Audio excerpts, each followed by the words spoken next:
head of service now, Permanent Secretary, Office of the Head of Service, and Directors here present, participants for today's training of the trainers on digitalization in the state public service, organized by the Office of the Head of Service.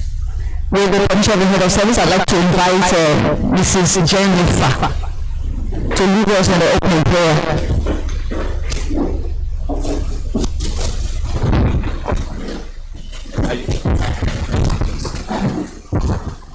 Please can you rise for opening prayer? Heavenly Father, we thank you for this opportunity you've given to us to gather here today to act positive impact to our lives. Lord, it is your will that we are all here, and it is you that have already ordained it to be this way. We pray that all that we have come to learn here today will be fruitful to our lives in the name of Jesus. We thank you for good health. We thank you for giving us the opportunity to stand and gather here again together. We pray that at the end of the day, everything will be able to you, and all effort that has been put into this training will never be in vain. In Jesus' mighty name we pray. Amen. Thank you very much. That was prayer said by Mrs. Jennifer Azumu. Thank you very much. The Head of Service now, may I seek your permission to do a brief introduction here. I'd like first of all to introduce the Head of Service of Delta State. She's Dr. Mrs. Minium Olseji. Please can we put our hands together for her? And we have the Permanent Secretary, Office of the Head of Service, is Mr. Maxwell. I will say, please a round of applause to her. I'd also like to acknowledge a few directors in our midst. We have, in no particular order, we have the Director of Public Planning, Research and Statistics Office of the Head of Service, is Mr. Ejiro Yakemo. Please can we put our hands together for him too. We also have the Director Personnel Public Service Matters, is Mr. Anthony. So please can we put our hands together for him. We also have the Director Senior Management Office of the Head of Service, is Mr. Williams. Mr. Williams, thank you very much. We have the Director of Finance and Account, Establishment and Pensions, is Mr. Godfrey Refrain. Please can we put our hands together? We have the Director of Training, Mr. Establishment and Pension, Mr. Michael Lokesha. Thank you very much. The Director of Finance and Account, Office of the Head of Service, Mrs. Eta Gladys. Please can we put our hands together for her too? Thank you very much. We also acknowledge the facilitators in this program and the participants. You're all welcome to the program. And the next item on the program is the welcome remarks by the Head of Service herself, Mrs. Minium Olseji. Please can we put a round applause for the Head of Service as she takes the microphone.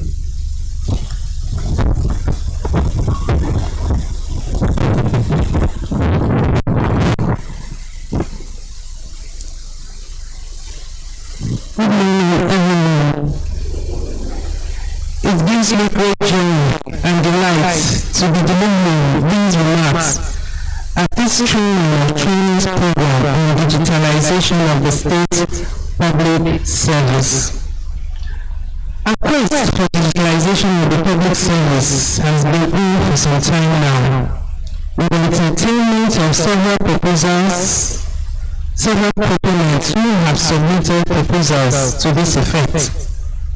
In order to ensure sustainability, the Office of the Head of Service has chosen a unique strategy that will harness the talents of tech-savvy public officers in the state civil and public service. Thereafter, we will engage external consultants as the need arises. A pilot paperless scheme has been commenced in the Computer Center and the Office of the Head of Service. The use of Google Forms to conduct rapid surveys among public officers is now becoming commonplace. Various strategies to promote online training and e-learning coupled with online quizzes have been implemented. The Office of the Head of Service service also has a strong social media presence on platforms such as Facebook, Twitter or X, YouTube, Instagram and TikTok. The program today is expected to be intensive and rigorous, and participants hereafter will be sent to various ministries, departments and agencies, NDAs, to cascade the training. Today we are making history, and you should all count yourselves blessed to be selected to be part of it. I commend the facilitators for their expertise and dedication, and I am eagerly looking forward to achieving the goal of digitalization of Delta State Public Service in the shortest possible time. Thank you for your attention, and God bless. Thank you very much, ma'am. Please now we put our hands together once more for the head of service. Thank you very much. The next person to come up is someone who is talking on the overview of the training. And we have on our program here, Nagbo to take the stage. Thank you very much.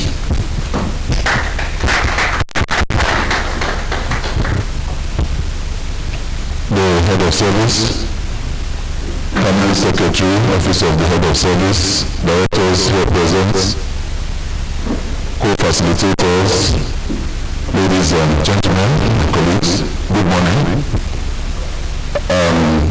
My task here is to give a brief overview of what digitalization is all about.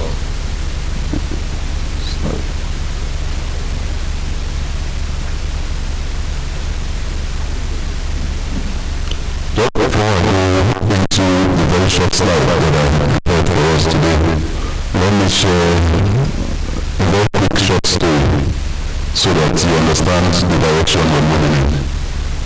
There is this clip on WhatsApp that has been, it's a short video clip that has been trending recently. It shows a man carrying loads and pushing a bicycle. And then as he's moving, another man sees him, stops him and says, why are you carrying this bag of whatever on your head when you have a bike? The man assists him, but the second man lifts the bag on his head, places it on the bicycle. The owner of the bicycle says, thank you. And instead of mounting the seat and riding the bicycle, he decided to carry the bicycle. Now, if I ask you in one word, just one word, to describe that man, what would you say? What would you call him? Just one word. Please, one volunteer. Beautiful. That was the exact word.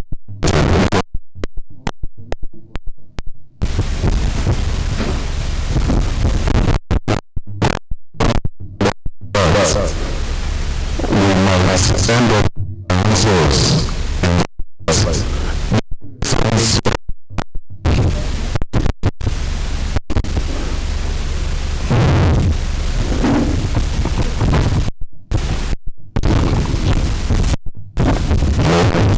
so the very essence of a machine, starting from the beginning, is to facilitate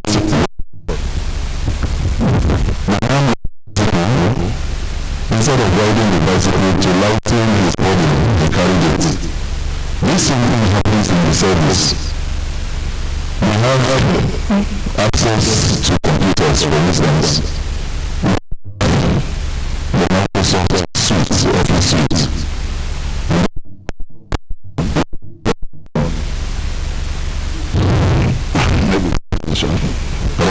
Okay, you see someone asks,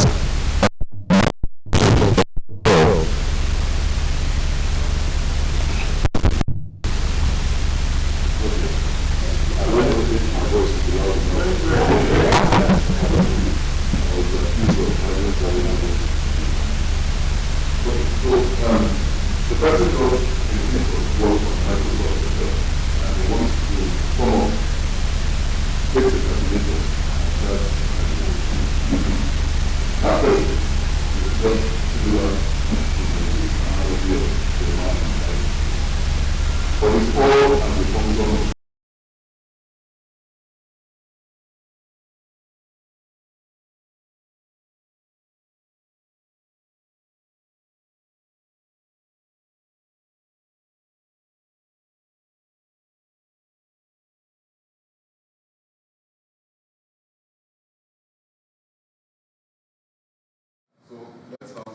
slide, my own assignment is quite simple. It says overview of digitalization in the public service. There are two terms that are very similar. We need to make a distinction between these two. Digitization and then digitalization. Digitization is when you convert analog data into digital data. And then digitalization is the use of digital technology. All right? We'll see more of that. So I don't want us to confuse these two terms. So basically, the essence of digitalization is simply to enhance efficiency, transparency, and to increase user experience or citizen experience in this case. Next, please. Now, in the public sector, like I mentioned earlier, digitalization is the use of digital technologies and digitized data. And this is to improve our processes. For instance, let me just shed light on that digitized data. For instance, if you are looking for, I'll use a very recent experience, and this one happened to me. We were doing this verification exercise recently, and I was looking for my personal file here. I was told that they couldn't find it. It took 2 days or thereabouts before eventually we saw that file. What was the simple reason? An analog system of data storage. My file was manual, contemporary manual system. If it was digitized, all I needed to do was give my name. At the click of the button, you will see everything you need to see. I didn't even need to come here because wherever that information was required, it would be available at the comfort of their offices. So the next, we say that with digitalization, we can improve citizen experience by enhancing service delivery. I just gave an example with the issue of the file. The effort driving down here, waiting for someone to look for my files with the heap of files. All those efforts would have been taken over by a paperless form of data. So the key drivers for digitalization are efficiency, accessibility, and transparency. Accessibility is the one I described. It took time to look for it, but if it was digitized, at the instance you wanted to get it. So this is the practice. It is the focus in the world, both internationally and locally. We'll see some of the efforts of the federal government in us. Now, the key components of digitization would be e-government portals. If we have to go for an exam today, you can do it online. Even here in Delta State, it's true. Yes. Fine.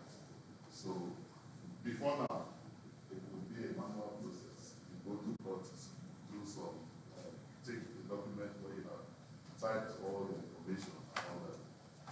But we have some digital identity systems and other systems, EID, biometrics, your driver's license process is also digitized. Then, in terms of data management and analytics, of course, the data now will be in an online repository. So it is readily available. And then there are tools to help you do different analysis that you may want to do. I won't hammer on that because I'm sure that the next sessions will deal with that. Now, there is another aspect to it, which is automation and AI in service delivery. Let me use the medical institution for that of AI. In the course of the master degree project, I had course to do something on classification using what is called neural networks. It's a form of AI, artificial intelligence system. Okay. So I went to St. Louis and I chest x-rays that are taken of the chest. Now, without artificial intelligence, what happens is this is like a camera. They do the x-ray and then the radiologist, I hope that's the right person, comes to do some interpretation. There are errors of parallel from the eyes, first of all. Again, too, that person, the interpretation is a function of the level of expertise. But with artificial intelligence today, you can gather the best brains the world over, simulate those brains in computers, those are the expert systems. So that even me, that has nothing to do with medicals, I'm not a medical doctor, I can sit at the system and see it's the expert that has done it. My own is just to read what comes out. So if they feed the information, the system interprets it. In the course of my study then, we discovered that I think it was a 9 in 10 death rate associated with wrong classification. Now with the use of AI tools, that dropped to 1 in 10 cases. So the same thing happens in terms of analyzing data in order to assume maybe management decision. AI tools will facilitate all that for us. The other aspect, we're talking about the components of digitalization of the service. You have issues of cyber security and data protection. Again, I won't dwell too much on that. It will be taken care of by another facilitator. Next slide, please. Now, what are the benefits if we have to digitalize? So, 24/7 service availability. I gave the instance of you looking for a document, whatever the document is, it's readily available at the click of the button. Now, also in the course of work here in Delta State, there was the local government pension bureau or so. I was told that every month ending, staff of the 25 local governments, maybe a section of those here, would have to come to the head office here in Asaba and submit certain updates. Now you look at the time it takes for such travels, which is a reduction of man-hour. It is risk on the road, all right? It is cost.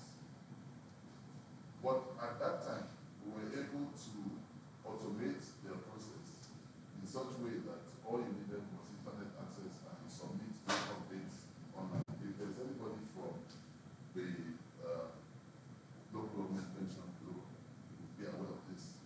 So with digitalization, we will reduce such travels and waiting time. And then, of course, there are greater transparency in processes. The information will now be digitized so that it is not something you can manipulate easily or make a replica of the document to serve a negative purpose. And so there is also inclusivity for the remote areas, like the local government areas. I gave an example with the pension office. Because they had that automated system, they no longer needed to come to Asaba, which meant that what they required to work was right there before them. Next slide. Of course, when you start reducing travels and all that, and also reducing paper, it reduces the administrative overhead. And then improve interagency coordination. If data is described, it means that if you need an information possibly from the Office of Head of Service and you have the Civil Service Commission, you don't need to drive down there to get it. It will be sent to you online. And of course, performance tracking will be in real time.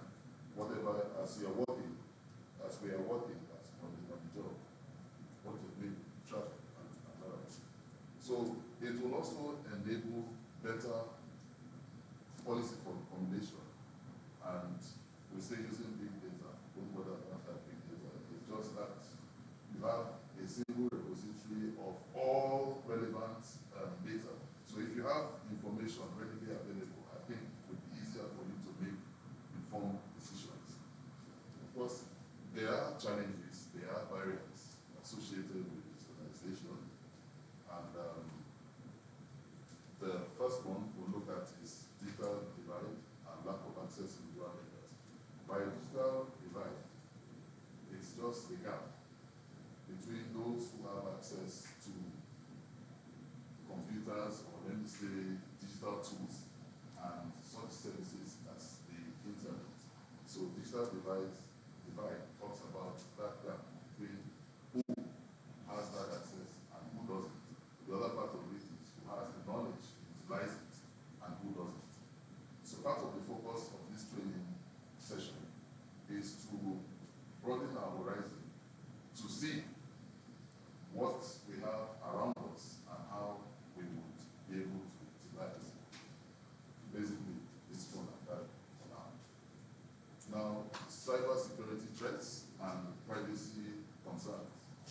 Some of us are in various parts of it from time to time will discover that someone's phone or account, maybe WhatsApp account, was compromised. You now start seeing information other than what the purpose of that particular group. Those are threats, those are attacks, malicious attacks.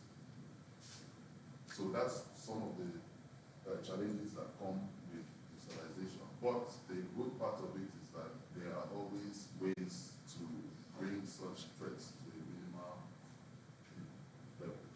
Then the other aspect is human related, and that has to do with our resistance to change. Assuming our mom is not here, we are giving one example. Unless she promises me she will go silence. Yes, ma'am. Now, for instance, if you watch contractors in those before we had some form of digitalization or automated system, you move from desk to desk, and you see somebody when she knows what you are coming for because she identifies you by your business name. You go start, yes. Sorry, madam, please, I am so and so. She will start looking through a heap of files, delaying you, frustrating you, so that at the end of the day, certain things will happen. I don't know what happened. Now, by the time such processes are automated, where will you see those heap of files to look through?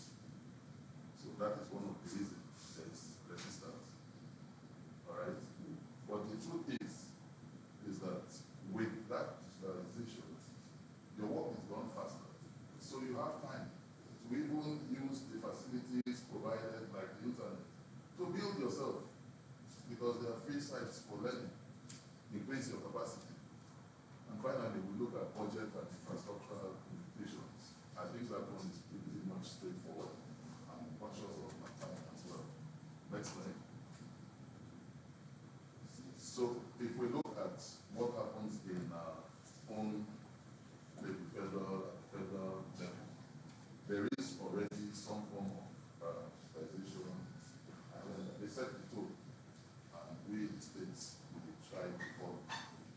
We have an agency for data protection. We have NITA, so many others, but basically what they do is to also regulate the use. For instance, if you're using internet, there are certain things like trying to bring it down below we all understand. It's what you call spectrum. So it's like a radio frequency. Those things, those spectra, they are regulated. It is done by the federal.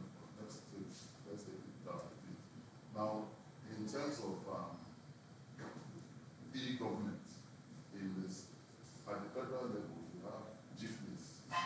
Okay. Here in the States, we have our equivalent,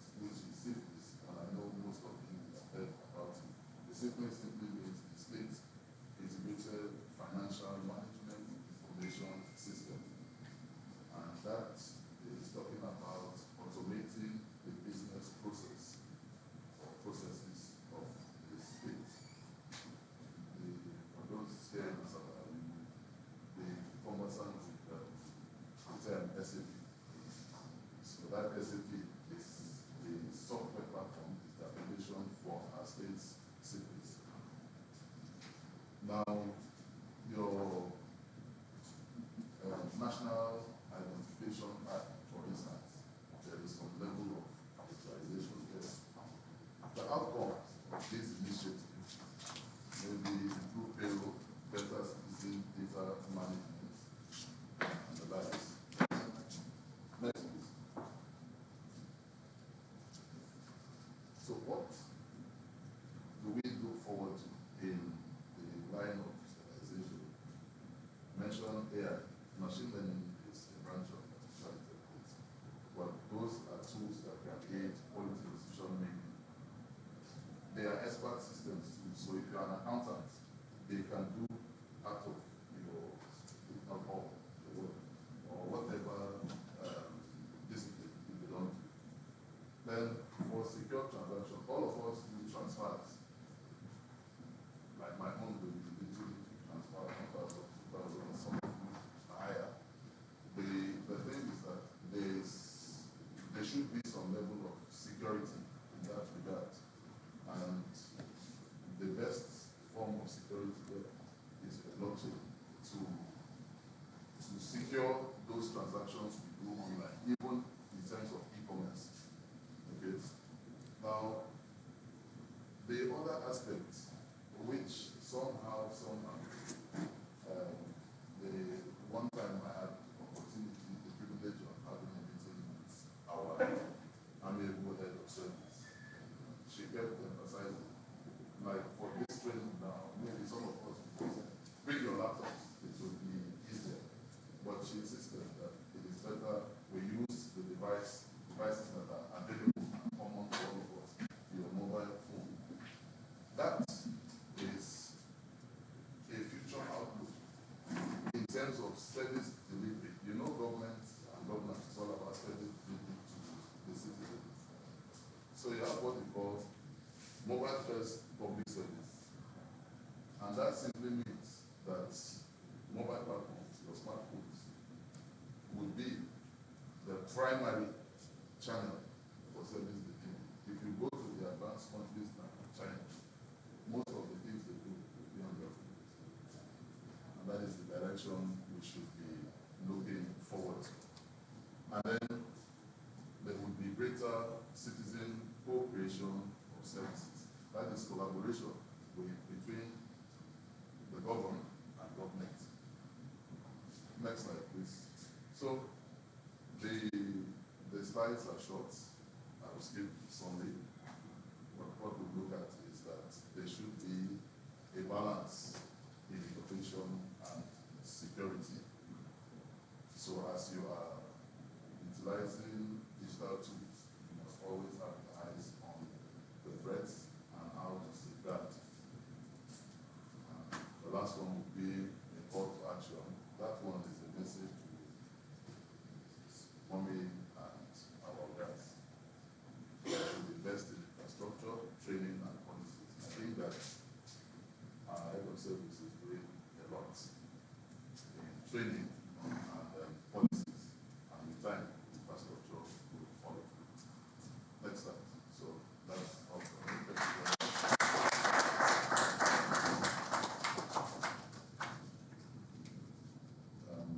Then finally, that is not there. Mine, an introduction. We will have others coming to bring it down to basics. So someone will talk to us about digital tools. Someone will talk to us about the Microsoft Office suite, the Word and Excel, as well as PowerPoint. People will talk to us on Google Form and social media, and but just before I leave, if you have questions for me, I'll be glad to entertain them.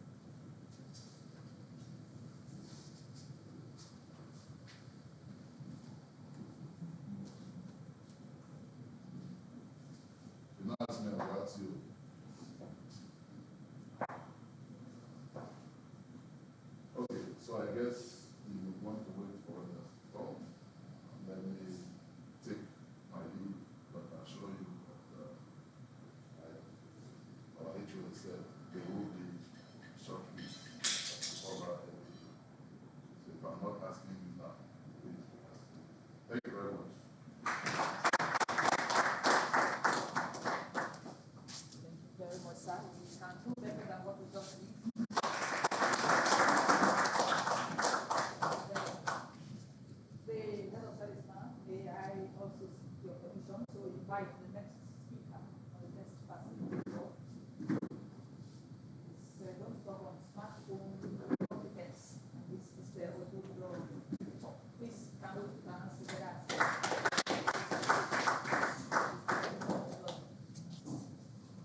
here this morning.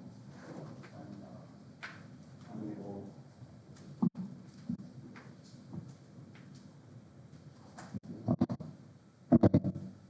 I'm so delighted to be here this morning.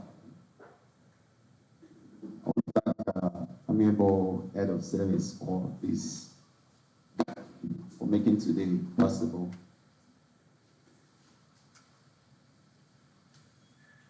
Okay, I'm here to talk about smartphone. My name is Victor Ododo. Today,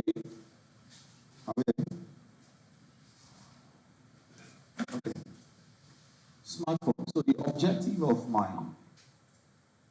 lecture today is by the end of this lecture, participants will be able to identify and equip themselves with more knowledge of how to effectively maximize the use of smartphones to become more productive in carrying out their day-to-day official duties. That's the main reason why we're out here, because we don't want to remain in the home. We look at some key points. Participants will be trained on achieving this objective of this lecture. Objective 1, we'll be talking about what is a smartphone. 2, we'll talk about the benefit of smartphones, how smartphone is different from a computer. Then applications that we can run on our smartphones. A different mobile application and their uses to aiding an officer to become more efficient in their day-to-day office duties. Please, next slide. Introduction. In the world of information and technology today, regardless of your field of work or profession, any civil servant seeking for better ways to get their job delivered faster, easy to access, and work on the go must be ready to embark on some deliberate journey to be equipped with the adequate training and skills to become that which they desire. And the Delta State civil servants should have this consciousness. Should have this consciousness. This is because the workforce of Delta State civil servants encompasses a wide range of professions, from engineers and teachers to administrative staff, healthcare, and IT professionals. Many of these professions can leverage mobile applications to enhance their work, improving efficiency and service delivery. For the purpose of Delta State's civil servants to be up to speed on one of the best ways to get their job and services delivered is why we are all gathered here today. To really talk about some improved and better ways of carrying out our day-to-day official tasks with the use of our smartphones. Smartphones.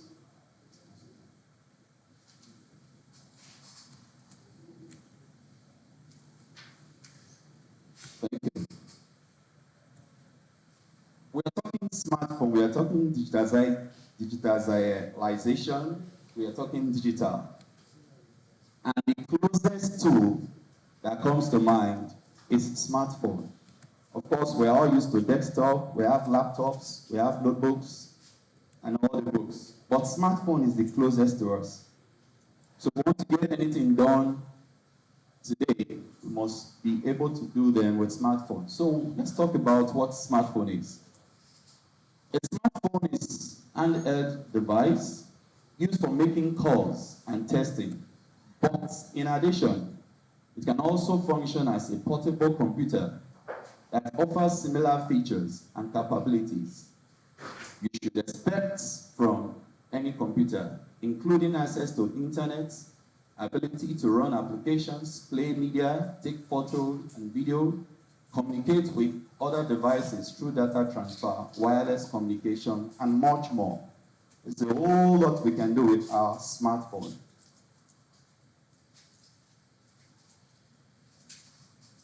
how does smartphone differ from a computer? I know we all here, we are used to a computer, we are used to all these things, but they are all not the same. They have one or two differences. That's what we're talking about in this section. A smartphone is basically a computer that has been shrunk, as to make it smaller, down into something smaller and made for mobility. It typically runs on mobile operating systems like Android and feature hardware components such as an energy-efficient processor, touchscreen display, camera, microphone, battery, memory storage option. It also often lacks certain features that are found on a traditional computer, like the optical drive, multiple USB ports. Your smartphone now, I wouldn't know if anybody's smartphone has where you can connect your flash drive. Smartphone doesn't have that.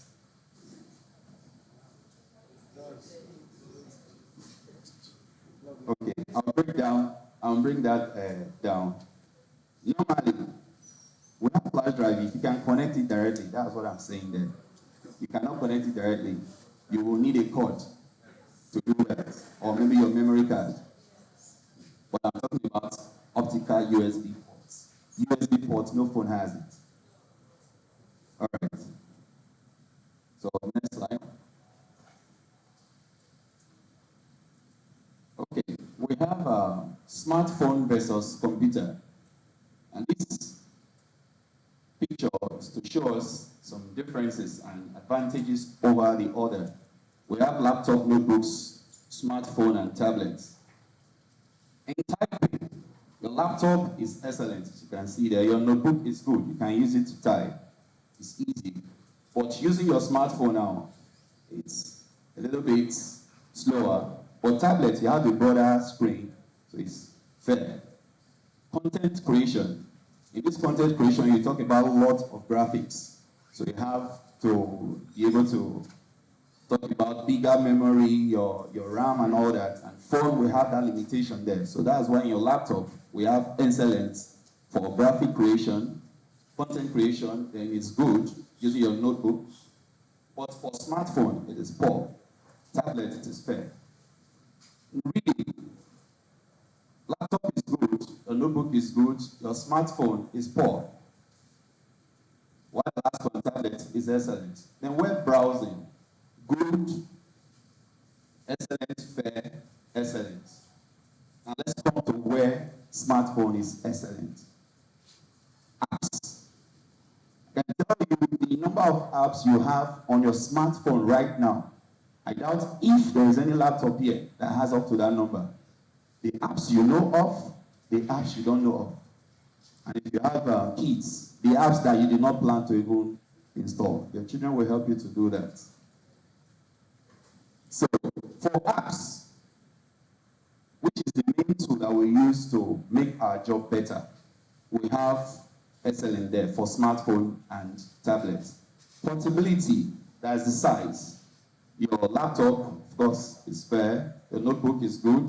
But smartphone is the smallest of all. It's excellent. So you can do your job on the go. The director can just call you, I need this document now, and maybe you have a copy right there with you in your phone. Just send it, and the job will be done. Then portability. The laptop is fair, notebook good, a smartphone is excellent. Same thing with tablets. All right, next slide. Types of applications that run on smartphone. Most modern smartphones are capable of running a wide variety of different applications, which provides users with access to large selection of programs and services. Popular type of apps include gaming, productivity tools like your word processor, where you talk about your Microsoft Word, your Excel and PowerPoint. We have facilitators that will be exposing us more to those applications. Media player, navigation and map. Communication tool like Okay, we have the web browser, cloud storage, and many more special applications that have been developed for specific purposes, such as the present data states pay matter. Prior to this time, for you to get your pay slip, I think my father was a civil servant.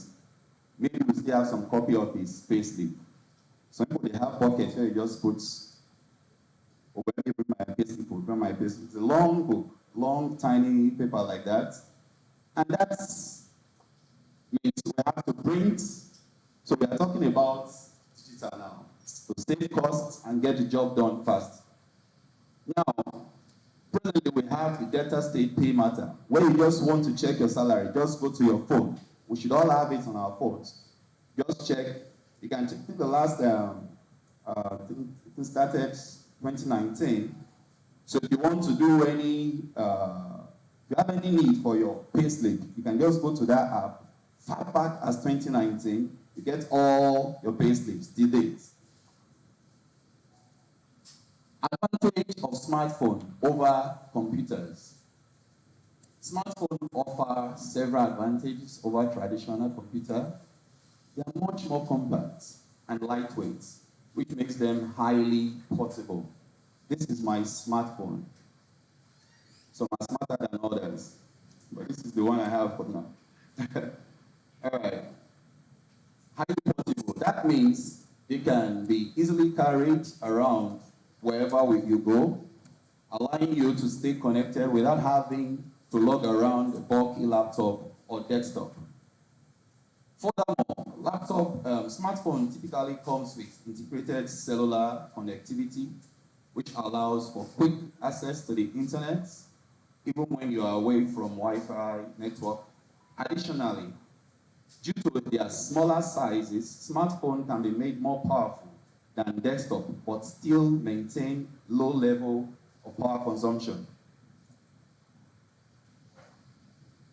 which helps extend the battery life significantly. If you just have, most of us here, we have power bank. So with that power bank, you can get your phone charged. You can be going for a seminar. You don't have to be worried. If I to plug my phone, and will there be power there? Just connect your smartphone to your power bank and get charged. Nice. Benefits of smartphones. Smartphones offer a range of different benefits, such as it increases the portability now, the size, improved user experience, accessibility compared to traditional computer. If you have a file in your desktop computer in your office, for you to ever access that file, you must go to your office. But with the use of smartphone, all your files can be with you. Anytime it is called for, you can send it across to whoever needs it. Smartphone users have instantaneous access to important documents like emails, application, which allows them to work more efficiently on the go. Smartphone devices are usually equipped with camera, motion sensor, and other feature that enables them to easily capture photos or video, track movements, monitor health. If you go to Cenotaph, we have, in the morning, you will see a lot of civil servants. Some will be there, maybe weekend, and you just see people there, they are exercising. And you see sometimes they will have GPS tracker. They are armed here. They are monitoring their health. At the end of the day, they can tell how far the exercise that day and all that. Those are some of the benefits of smartphones. Next slide. How can I maximize the benefits of smartphone? Users can positively maximize the benefits of their smartphone by taking advantage of all its features and capability, which includes the following. One, customizing their home screen to make it easier to access important applications. Use voice commands to quickly search for content. Making use of mobile bank app for payments, checking account balance, and other bank functions. Before to even pay money into any account, you have to go to the bank. You can't do that on Saturday, you can't do that on Sunday. But with your mobile app now, any time of the day, you can do any transaction that you want. Stay up to date with latest technology and software updates. Utilizing various cloud services in order to save data. Keep everything accessible from the devices.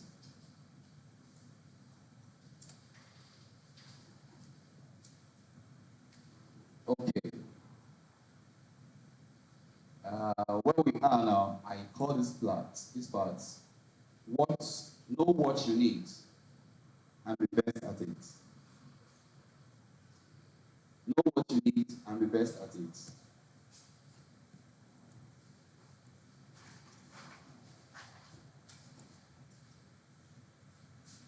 This part is just for questions. And the question here I put is, in today's information and technology world, a civil servant working in any MDA, okay, as a civil servant working in any MDA, what should be your first step to becoming relevant in your respective field of work? That should be the question in our hearts. That is why we are all gathered here. That is why we are all gathered here. So, I don't know. We have been following and we are all here. Some of us traveled down. What is that first step that we think we should take to make us relevant in our respective field of work? Is there any answer? Volunteers, please. That's why we are all here.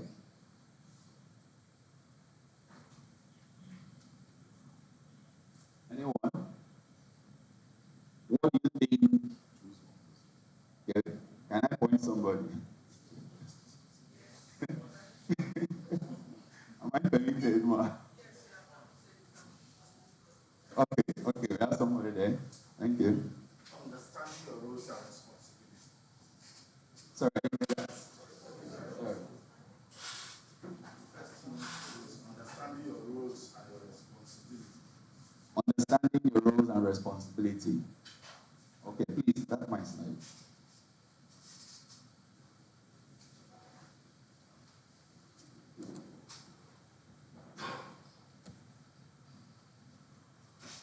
Okay. Somebody said the first step of becoming relevant in our respective field is by understanding our roles and responsibility. That's very correct. We have somebody else. Getting a mobile phone. A smartphone.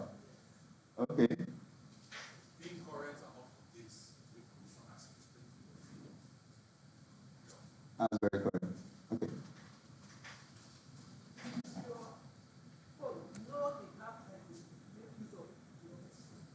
It's the one I've been waiting for. That is the first step.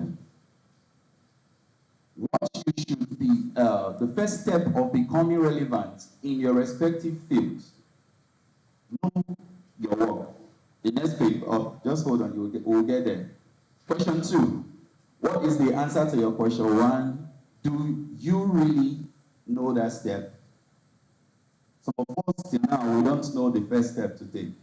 So we can just be in our office, they'll say you are not productive. It's not that you are not productive. You don't even know why you are there. You don't even know why you are there. Another question 2, have you taken that first step, as if you know the answer to question 1? These are the questions that we'll take home and it will help us. Are you taking that step? Why have you not taken that step? And why did you take that step if you have taken it? Okay, we've answered it. Let's go to the next slide. Okay. Just to help us. To harness the maximum possible capability in the present generation of information and technology to becoming relevant in our respective fields of work today, we do have some steps to guide us to that right path. Number 1. What is number 1? That's the most important one. Just know who you are. Am I an accountant? Am I a doctor? Am I a lawyer? Who am I in the civil service? Know the relevant aspects of information and technology you need to equip yourself with by the use of smartphone, among other tools. And number 3, make the sacrifice to get trained on those relevant aspects as regards your official day-to-day duties. Now we are answering that question. When you have learned them, avoid to be idle at the use of any of your new skills at all costs. I don't know if we have any choir member here. If you are good at singing, you stop for a while. I can't wait to hear your songs. If you are a choir member now, you sing. If you stay for too long, off rehearsing, off singing, and the day they will give you mic, you will not like your output. So that's the meaning of that practice. When you have learned, after you have known yourself, you have gotten information that you need, you have been trained, avoid to be idle. Always make use of it. Avoid to be idle at the use of your new skills at all costs. Practice, practice, and again keep practicing. This last one. Be generous enough to train others too, but make sure that you get paid. No. I'm not done. Make sure you get paid. Reason, anything freely given is easily forgotten. We're out here today. Most of us pay transport coming here. If this lecture was sent to our phone to read it, we will not read it. No. We will not read it. We are, okay, some may read. But that you paid the sacrifice to be here today, some travel down, you want to try all your best to gather all you have to gather because you don't know when next Mama will set up this type of gathering. So that's the meaning. Next. Relevant mobile application. The overall goal of this entire workshop is to bring Delta State civil servants up to speed on available relevant skills with the use of smartphone, regardless of their respective profession. Contained below is a list of different professions and their needed smartphone mobile application. The number 1, sorry. Okay.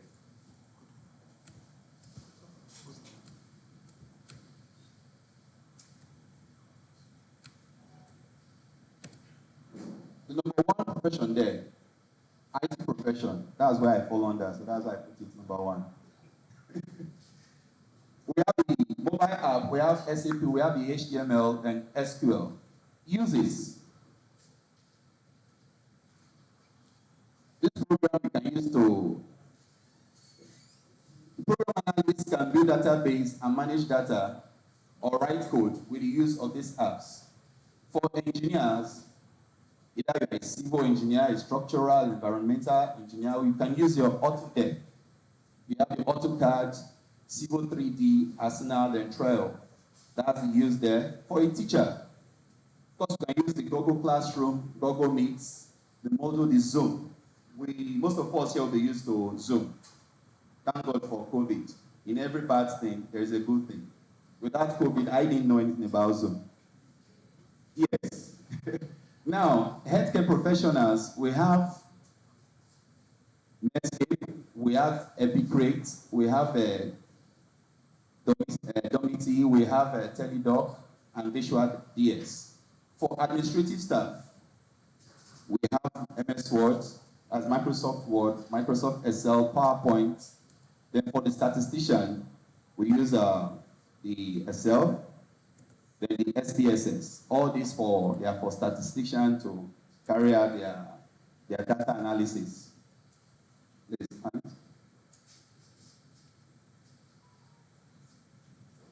general smartphone mobile app. For communication purpose, we have a message app, enable voice and video communication. That's where our WhatsApp comes in. The Telegram, there are a lot of messaging app now. Then social media facilitates social interaction, sharing, and content consumption, e.g. Facebook, Telegram, and Twitter. Email apps. We have so many apps now we can use with our smartphones.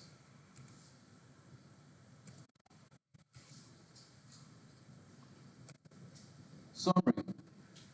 The need for Delta State civil servants to be more proficient in the use of smartphone cannot be overemphasized. Smartphone offers several advantages over traditional computer. This is mainly due to the portability, convenience, and ease of use. They provide instant communication, mobile payment option like your mobile bank app, and access a vast array of apps of various needs, making them versatile for our everyday tasks.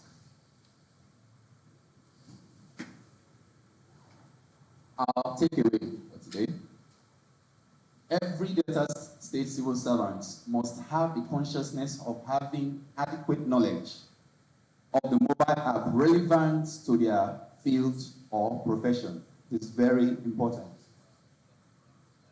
Number two, in IT world today, most application software comes in both computer-based and smartphone-based. So your Excel, your PowerPoint, your Microsoft Word in your computer, in your desktop or laptop, you can do almost everything with your smartphone. And today we'll be practicing some of those things. The use of smartphone in performing our official tasks will lead us to yielding better results and more efficient. As a Delta State civil servant, always aim to be the best at what you do and at every given time and place. Next question.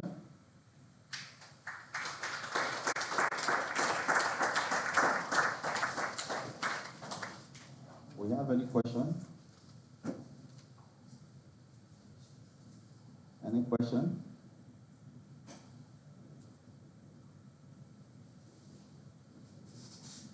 No question yet? Okay. We have much more we can do with our smartphones. Or for the sake of time, we have summarized what we have presented. But I believe as time goes on, you'll get to be exposed to more application of smartphones. Thank you.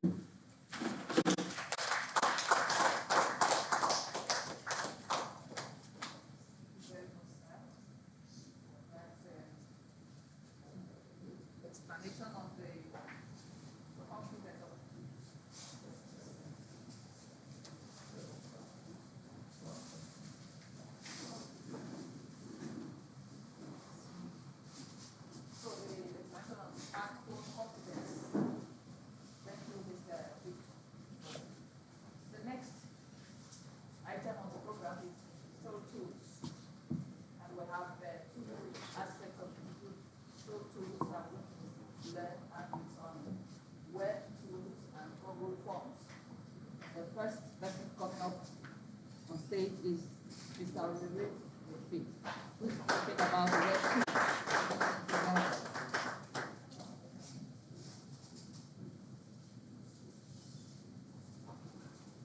Good morning. Good morning, my amiable HOS. Yes, it's my colleagues. Before I start my presentation, I want to give a little story. 2002, to be precise, I came in contact with some IT professionals. For me, I'm not an IT person. For me, I was not an IT person. What was I actually going to do in Project E-Data, send email. Whenever I get there to send email, I meet typically 4 persons. 1, Temi. 2, Rocky Igoita. 3, Ochuko. And finally, Okosisi. Whenever I get there, the issue is do it yourself. For me, I was scared because we had a staff in the office. Whenever you touch the computer, they will write to the admin department that you destroyed the computer. We became afraid not only of America, but also of the computer. But whenever I go to Project E-Data, the question is, do it yourself. I was scared because I don't want anybody to write that you have destroyed the computer. That encouragement and inspiration, I started touching computer. I started feeling the computer, becoming conscious of the computer. Today, I want to first of all thank the head of service, thank Timmy.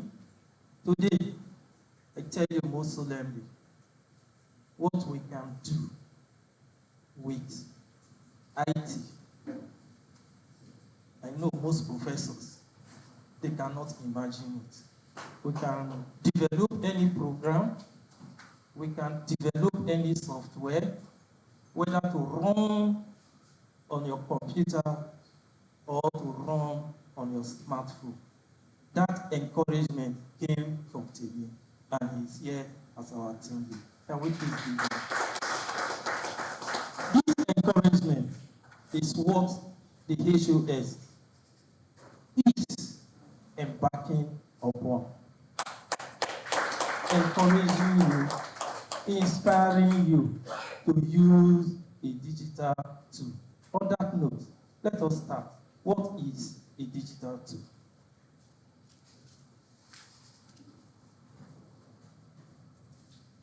Now, a digital tool, if we cannot answer, we'll give you the answer. A digital tool is actually a solution that performs only one task. It's a solution that performs only one task using a web technology, which means it must go through the internet. Yes. The essence of the digital tool is to enhance service delivery. The essence of the digital tool is to enhance service delivery. So on that note, we look at it. What are the characteristics of this digital tool? One, it is web-based, which means without internet connectivity, you cannot use it. That is why it's called a web-based digital tool. There are other digital tools that you don't need web-based. They can run undistributed. They are available 24/7 at any time, any location. You can access a web-based digital tool. Irrespective of where you are, you can access it. The time you can access it. Now, it can be used by one person. It can be used by multiple persons. So you discover that when you are buying the software online, the first questions they ask you, is it single user? Is it 10 user, unlimited users, and so on and so forth? That is what we actually mean scalability. It can be used by multiple persons or one person. It's usually interactive, which means somebody is here, another person is there, another person is there, different countries, you can work together, different interface. Let us look at it. Let's look at this graphic work critically. In the data state, civil service, and the public service, the benefits of way going into digitalization is for enhanced productivity, service delivery, and efficiency. Those are being captured under improved transparency, time saving, cost saving, easy analysis, real time. In our respective offices, if you work either in PROS or in the admin department or even in the accounts department, one of the challenges you find is data management. When they say you see letters come from CBN, you see letters come from federal government, we want to know the number of female staff, salary grade level Ds that are in this profession. You go to the registry, carry file and start marking, counting, and so forth. When you automate, you save yourself those time. With a click, you can achieve so much. It saves yourself cost implication. The time we will spend in doing a particular job, we can use that time in policy development and formulation. Now, we said the web-based digital tools, they are used for one task only. When we look at the task for communication, irrespective of your feed, you can look at Microsoft Teams, it can be adopted in the States. You can look at Outlook for email processes. You can look at the Zoom and Google Meet. And finally, you can look at Slack. There are a lot of them, but each and every one of these we can use in the civil service. The reason sometimes we quarrel over some of these tools is that they are not customized for our use. It is global and generic. We can also develop our own specific tools in data state to use for communication. And that tools, we can give it any name. It could be profile, the data profile, it could be whatever Timmy say the name should be. Because you are my mentor, you inspire me, I will never forget you. Now we have tools for documentation. Let's look at each and every one of us here recently went for screening at the Civil Service Commission. And for me, the day I was scheduled, I went there actually for the screening. I got there, they said they didn't see my file. I waited from 8 o'clock till almost 7 o'clock in the night. Too late for me to hear, they didn't see my file. I said, how? They said, what will I do? They said, go to the office of the head of service. They have not sent your file. I came here. I saw people. I don't know what to do. They said, go find your file. I went in there. Looked at this place, looked at this place. My file was not there. What do we do? Said, go and photocopy all your documents from day one. They will create a new file. I said, okay, let me photocopy it. I brought. They took that file there. When I queued up, they said, this file is new. We cannot use it. I said, please. The next thing I heard, Toyo, stop his salary. I said, sorry, sir. I have to come back. It took about 4 or 5 days. They now took my file there. When I got there, they now screened. Look at it. Over a week to do screening. On that note, we can do documentation in the civil service. And in doing documentation, we look at tools that will convert our flat files into a digital file. That means our flat files are those things you write on paper. Convert it, which means everything we have to do on the registry, it can be done under document management, which means we have to look at the system of creating our document electronically. We have to look at a system of sharing our document. We have to look at a system of doing collaboration.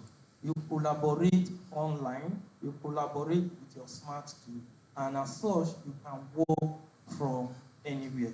Next. The digital storage system. I decided to use graphic this time around.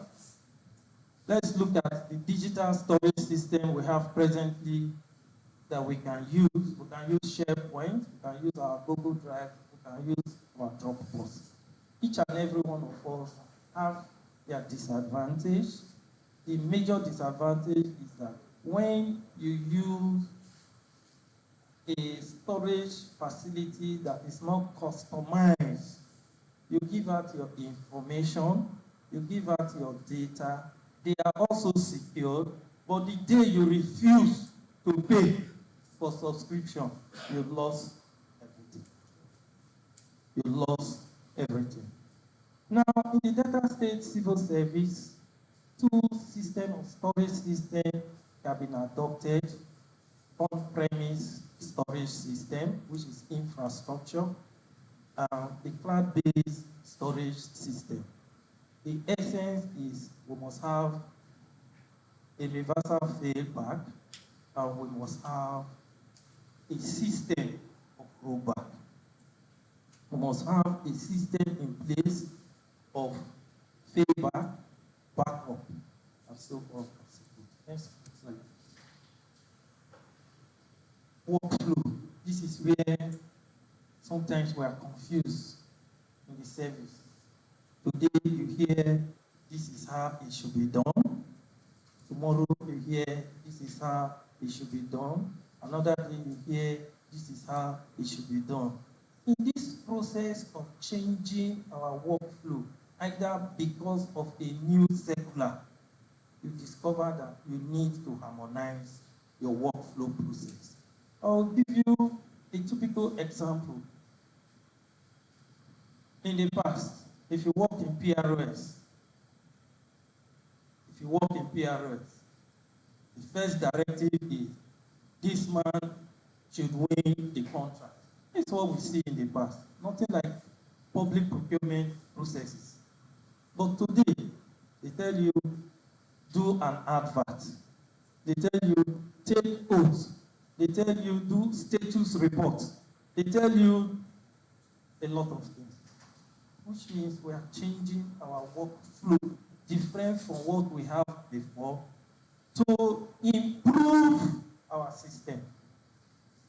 If we have a workflow development system, it therefore means we will be able to organize, manage, and prioritize our work within the shortest possible time.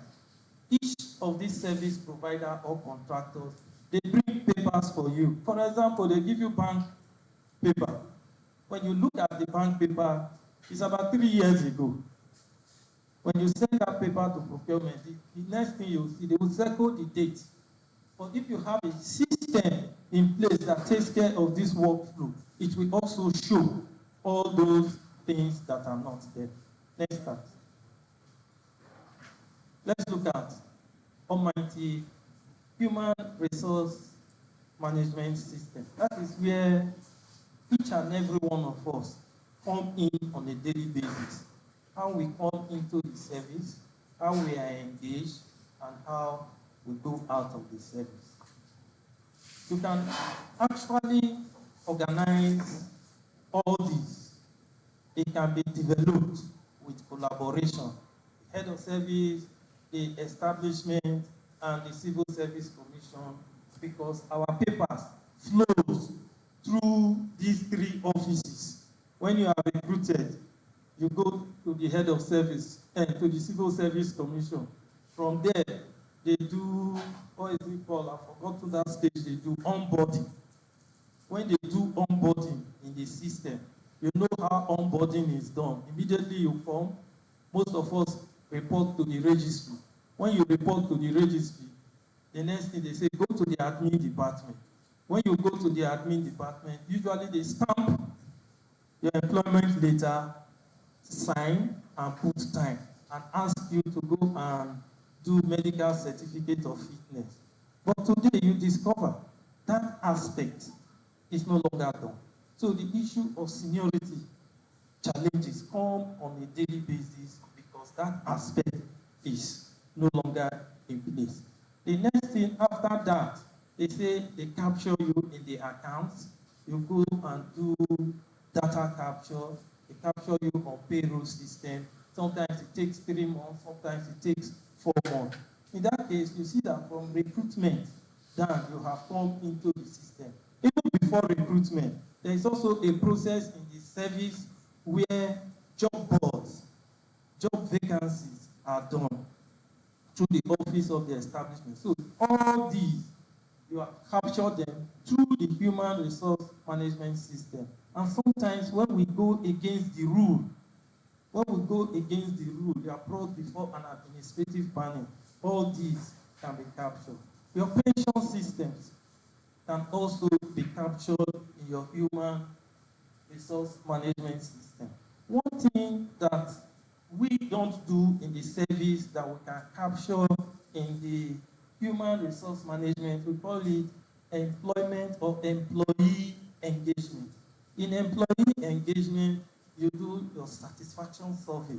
In your satisfaction survey, we want to know whether civil servants are happy with the system, whether they are not happy with the system, and they propose what we can do. In your engagement, your employee engagement system, you can also use your Google form in doing that. Now, what are the tools that we have that can do this? The SAP can do it. The Zoho tool can do it. The biometric system. Now, we don't really use biometric system in the civil service, but it can be captured. How do you capture it? Your ID card. You can put a chip on your ID card. It gives you access into your office. If you don't have that ID card, you cannot enter your office. We see it in multinational companies, even in ShopRite. There are some offices you enter with ShopRite.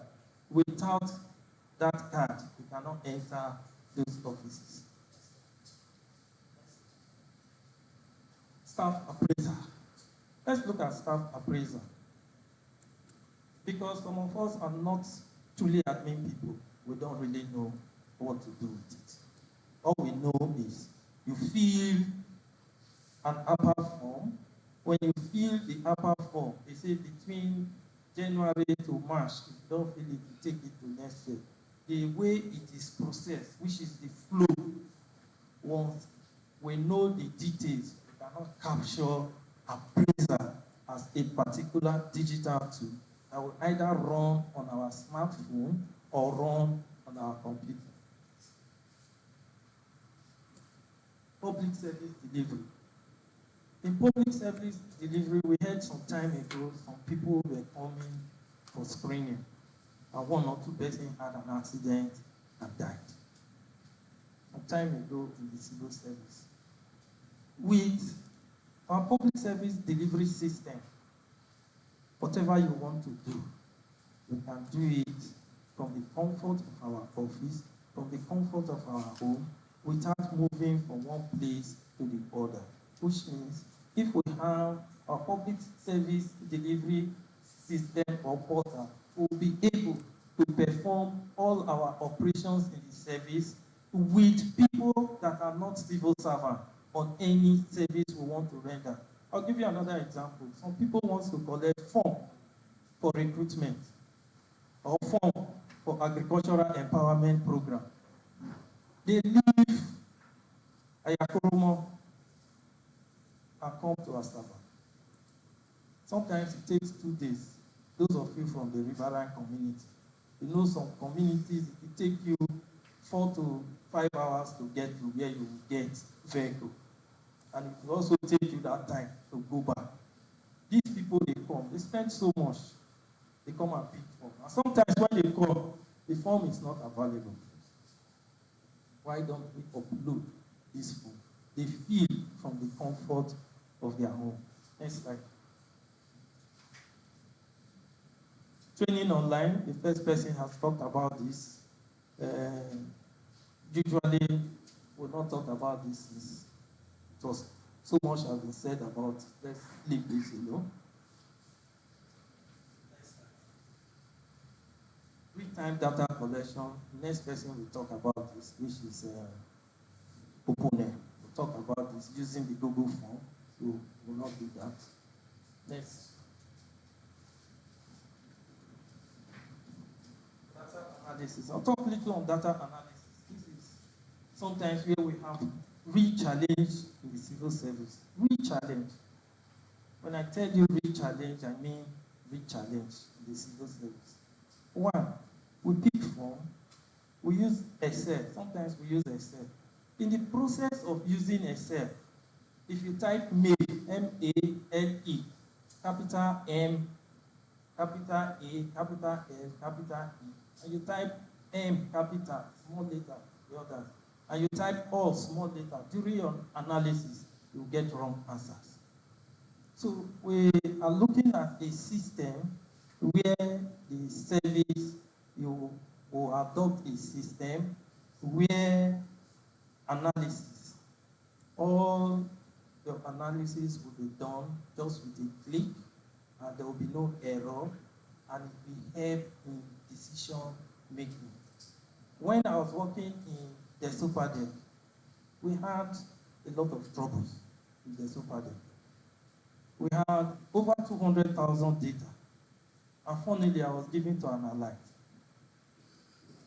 And I told them, okay, give me 2 days, I will do it. They said, how feasible it is. I was able to do it in 2 days because I know how to clean data. And I know the software to use. So I took all of them to a particular software, cleaned it, and did the analysis. And we had the results. But today is always difficult when you are doing analysis. A lot of people will not interfere or intervene when we are working because they say, it's not my schedule. We say, give it to the statistician. And you know what to do. The statistician will give you the analysis and you find a lot of error. But most of us know it. I want to really thank the head of service for bringing out some people on the comfort of their zone as a team to do this. The inspiration is great. You may not know. For me, it's only farm work I do. Any day, anytime. If anything outside farm, if you call me, I will not answer you. That is the simple truth.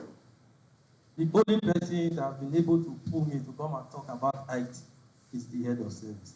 Madam, thank you.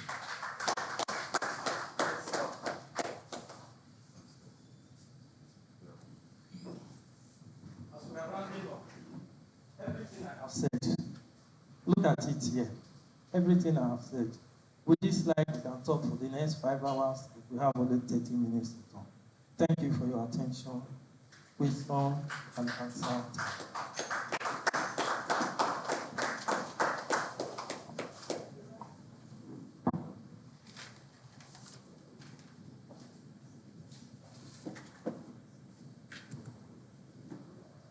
Thank you very much, sir, for your explanation on digital tools, web tools. We have next person to talk on Google Forms. We'll have Mr. Opensity.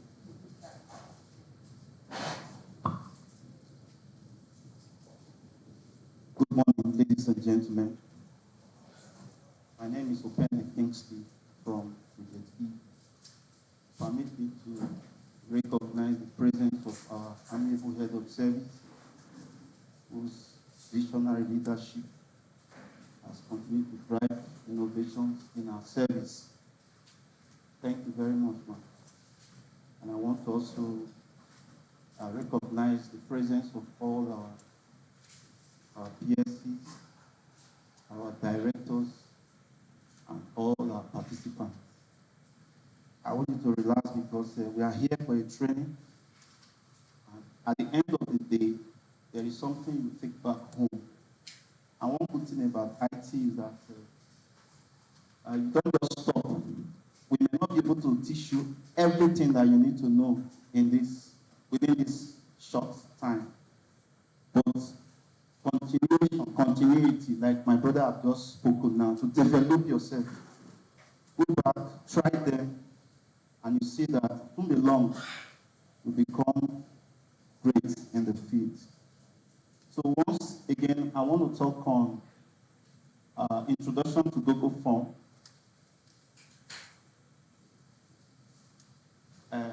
Our objective today will be that at the end of this section, participants should be able to understand what Google Form is, identify key features, create and customize basic Google Form, share, collect, and analyze responses using Google Forms. Introduction. What is Google Form? Google Form is a free web-based application provided by Google for creating and managing online forms, surveys, and quizzes. It's a part of the Google Workspace suite and allows users to collect and analyze data easily through a user-friendly interface. I was not opportune to generate a questionnaire when I was in university, my first degree. But I know that because as an IT, there are ways we do system analysis, and most times we visit the places and come back, and at the end of the day, we put up our programs. But I know manually, some of us may have generate questionnaires, all right, and distribute. You travel and begin to share. Tell us what is happening in the service. Is the head of service doing well? Is data state moving on? So those questions, at the end of the day, you will still go back again. So you can see it's time consuming. But with the use of Google Form, it is easy for us to quickly, you can develop your questionnaire and push to your respondent. And at the end, you will be able to analyze your data. So if you have a good Google account or Gmail address, you have access to Google Form. Key features of Google Form. Number one is data collection. There are so many, but because of time, I just summarize. So we have data collection. Forms can be shared with respondents via email, social media, or by embedding them on websites. I know very soon, before the end of the training, on your group chat, you will see a link I have published there. Right? So you know, there are some questions there for you to take home. Data analysis. Google Form automatically gather responses and provide tools for analyzing the data, including charts and graphs. Integration. It integrates seamlessly with other Google Workspace tools like Google Sheets, allowing for easy data storage and manipulation. It's also used for form creation. Google Forms allow users to create various types of forms with different questions like multiple choice, short answers. For example, what's your name? Is a very short one, so you need to write it there. Short answer, checkboxes, drop down, and more. Customization. Users can customize the look and feel of their forms, including adding things, colors, and images. Collaboration. Multiple users can collaborate on creating and editing forms in real time. Now, getting started in Google Form. To open this application, you have your phone with me. We can do some practicals while we are there. Just type google.com, press enter, All right, are you there?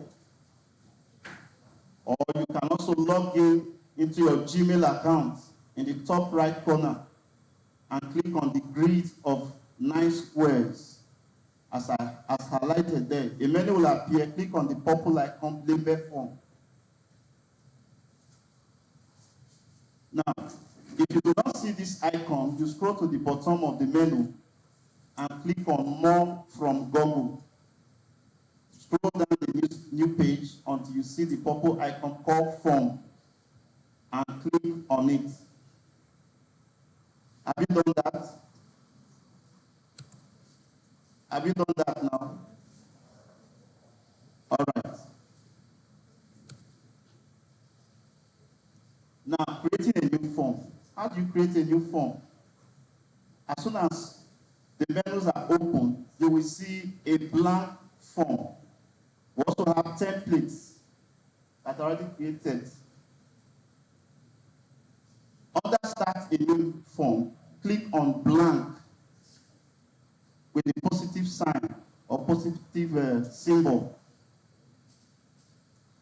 Are you there? To create a new custom survey, or click on any of the templates to start creating. So we have other templates on the menu. Now, number 2, you name your survey. Of course, here you have on title form, so you can give it a name. We can just write 1 day training on digitalization. Okay? And describe the purpose of the survey. You also click on title form and form description to insert the information.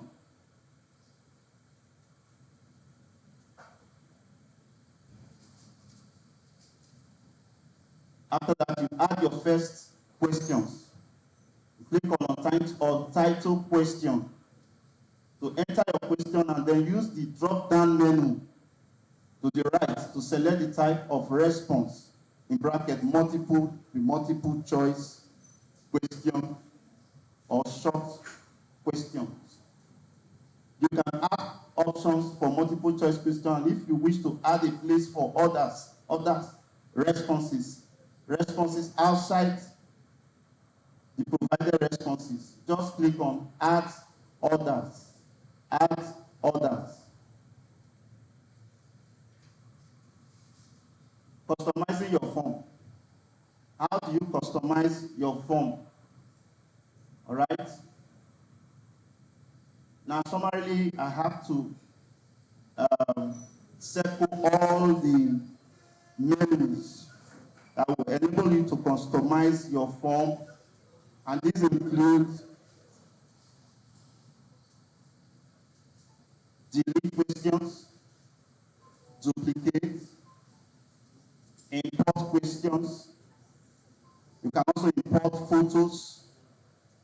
You can import videos, or divide your survey into sections.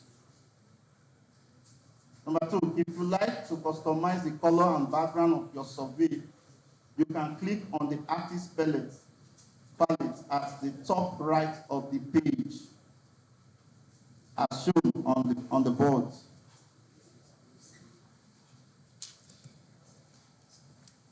To adjust settings for your form, you click on the setting in the top right corner. You will see setting there. You can click on it.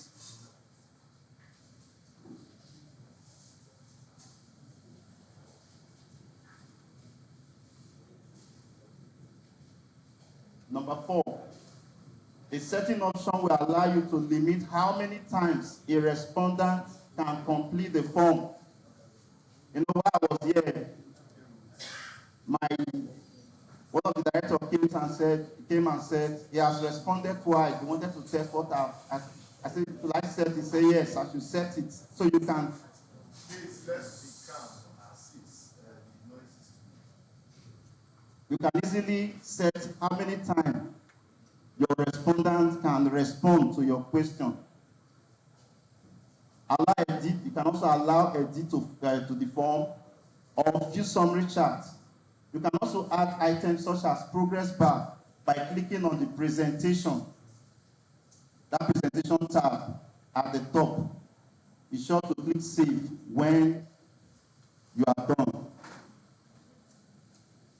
Publishing your form. Once your form is ready, you can publish and share it with staff.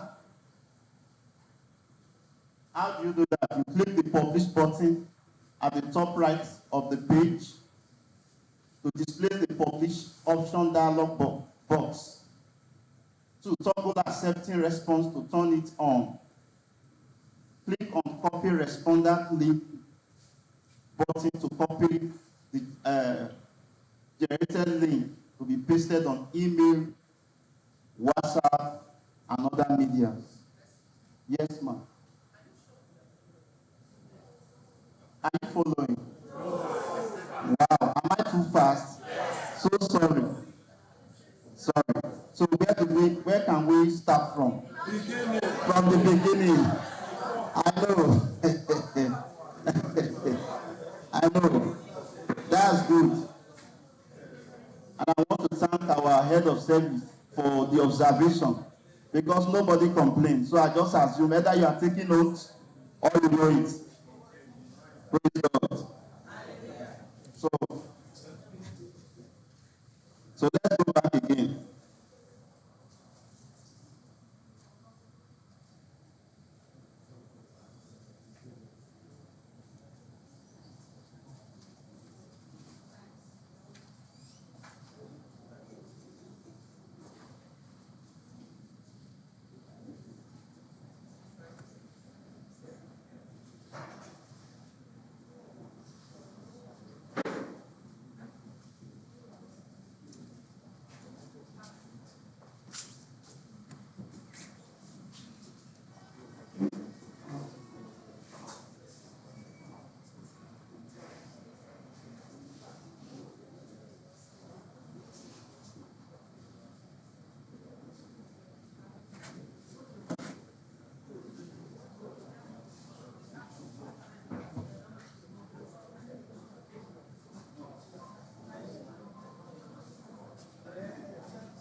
Well,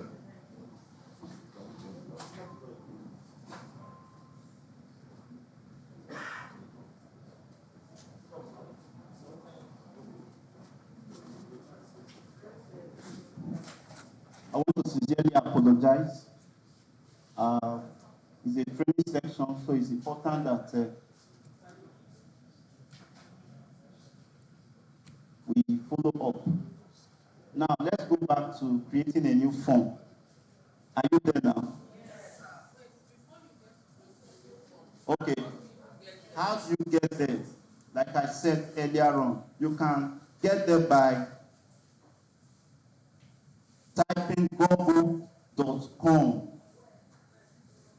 on any of your internet browser. Chrome, yes. Have you done that now? Okay. Has Google displayed google.com? I also said that you can also log in through your Gmail account. Then you click on the grid of the 9 square.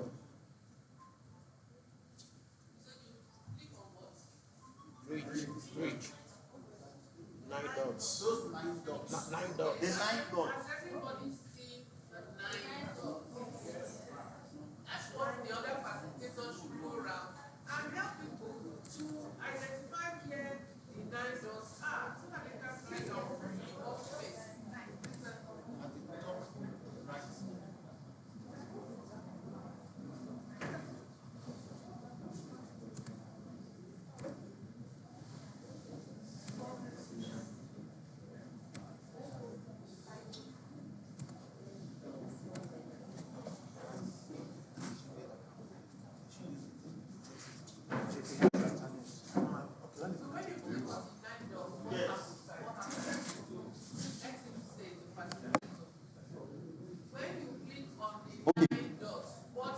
Yes, when you click on the 9 dots, all right, you will see either the form will display or there are some other menu that will come up, but you go down to look for form.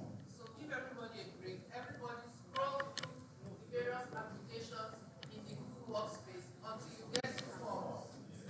Please, facilitators, make sure that everybody has seen where forms are. Let me.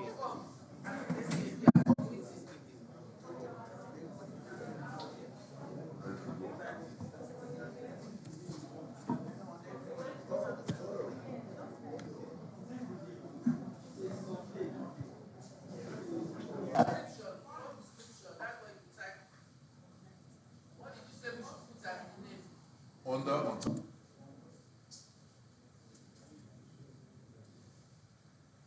Everybody put their one-day training on their outside in the form description.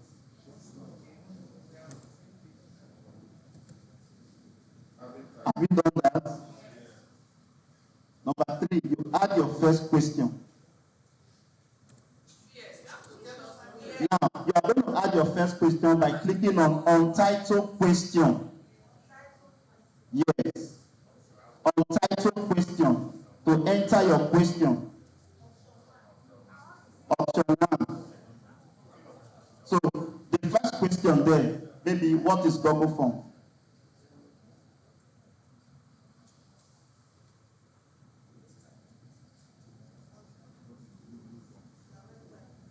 Option 1. TikTok.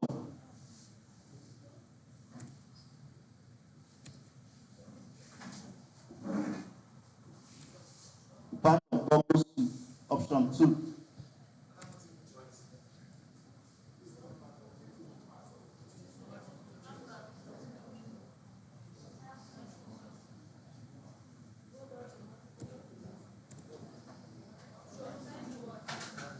I said ask your first question by clicking on Untitled Question to enter your question. And then use the drop-down menu to the right to select the type of response for multiple choice question. For example, Yes, well, we still have short answers. For example, what is your name? If assuming your question there is your name, your local government area. So, are you encouraging us to use short answer or multiple choice? Whichever one. no, for the first For the purpose of For short answer, you will not have option 1, you will have option 2. yes. So it has to be very clear. You are assuming everybody knows how to use it. You have to be very, very clear on the instruction. So I suggest you just stick to multiple choice and show us how to go into all the options. Okay, so you choose multiple choice.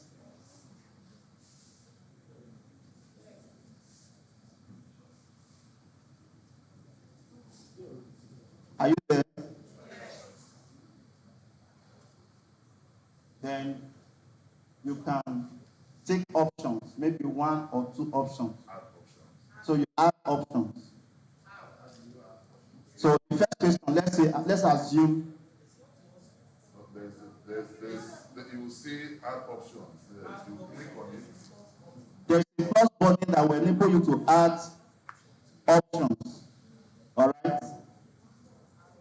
But let's assume we take one question like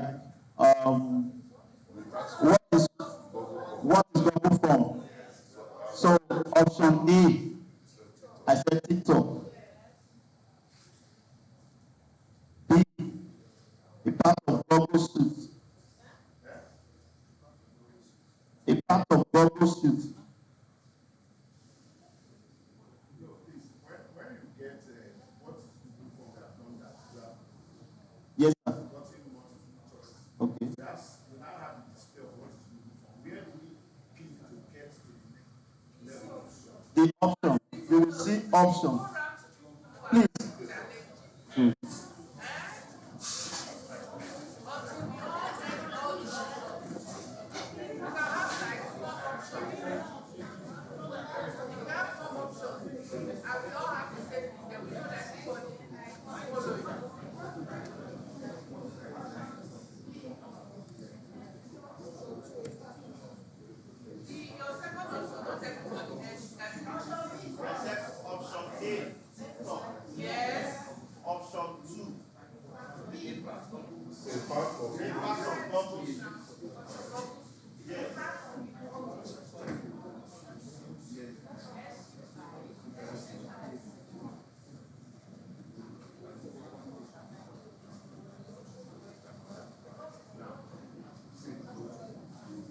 Option 3, none of the above.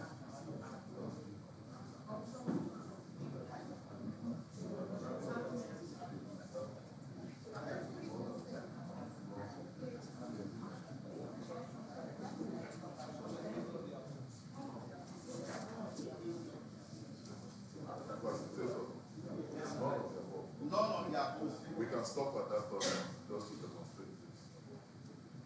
Please, can you go around and make sure everybody has got to part of and none of their fault?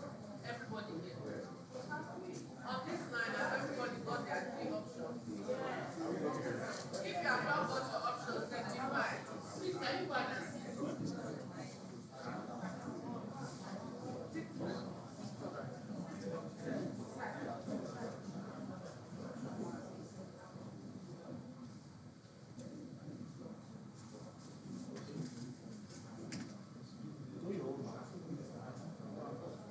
Then, if you want to add question 2, for example, you can click on add. Click on the add option. That's the plus sign. Please show everybody the plus sign. Not everybody knows where the plus sign is. Your diagram now.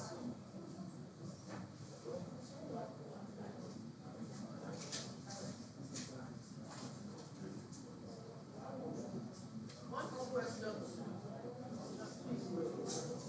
Question 2.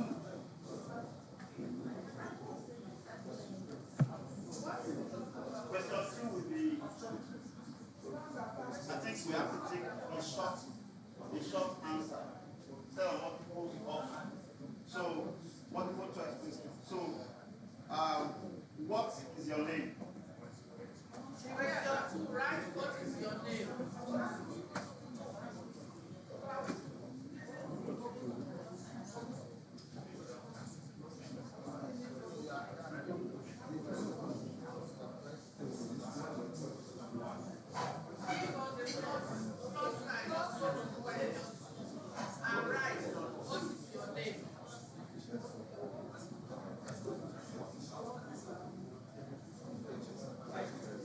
Has everybody seen the plus sign? Yes.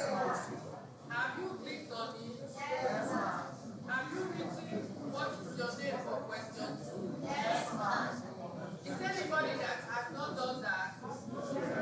Facilitators, 2 people here have not done it.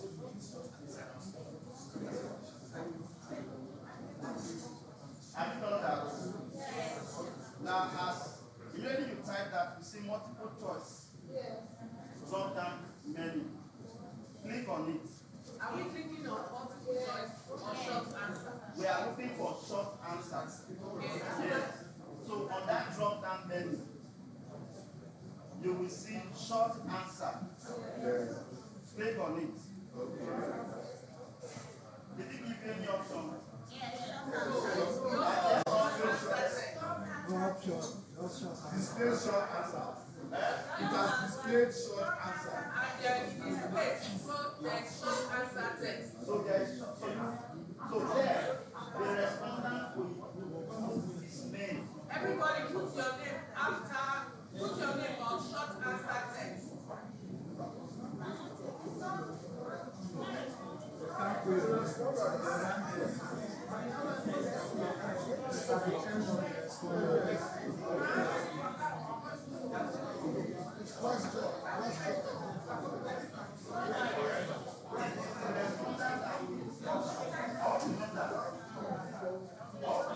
The respondent will be the one that should respond by putting his name on that short answer.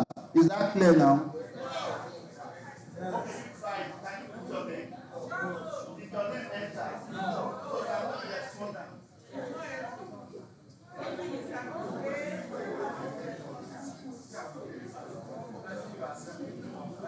The one you are sending the questionnaire to is the one that will put his name there. Is that clear now? You can't do that. You are not the respondent. That is why I said you try it yourself.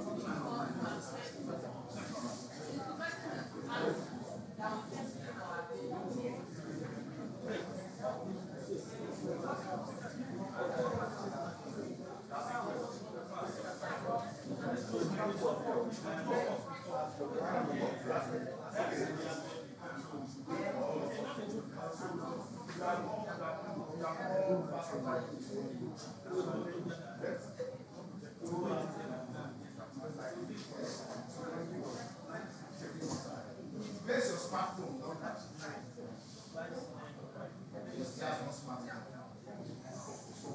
Can we please, can we please settle down? Please settle down. Hello. Hello, can we settle down, please?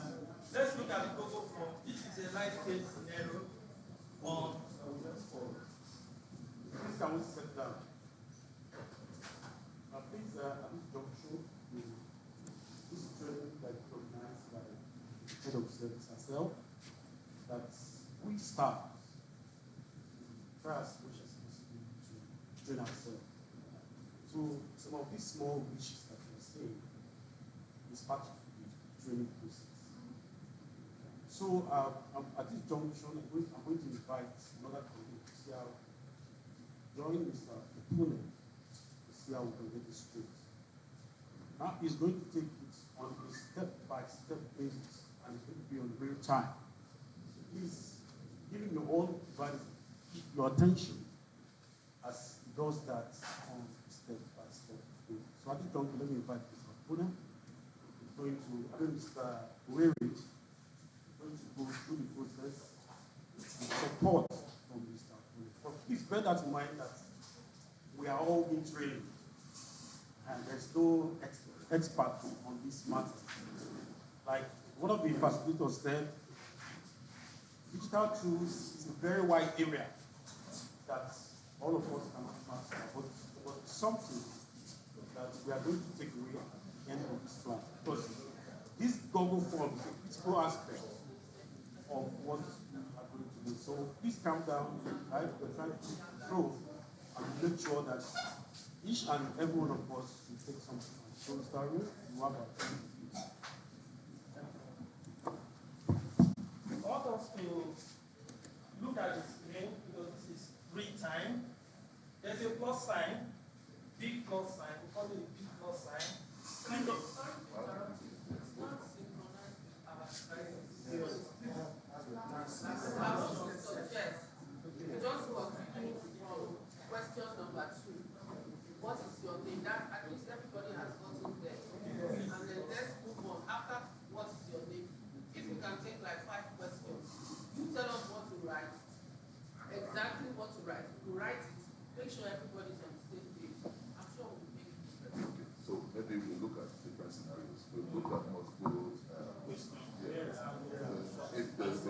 yes and no, for instance. We do that as well. Just take like 5 scenarios, like she says, for 5 questions and done. So you can continue to do it. All right. So we can also we add another section. So plus your plus By one. clicking on As we are plus progressing, sign. then plus. Look at the plus sign. From your phone, look at the plus sign. On your phone.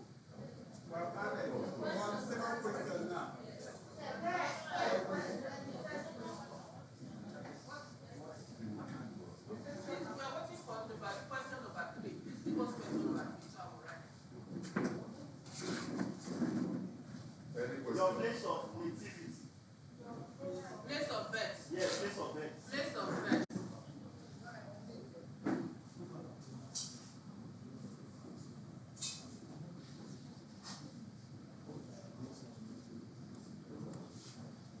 So we can use multiple choice.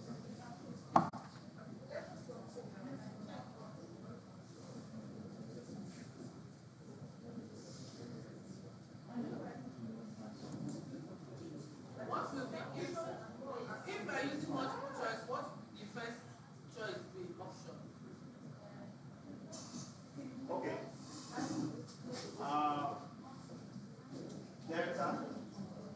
Delta C.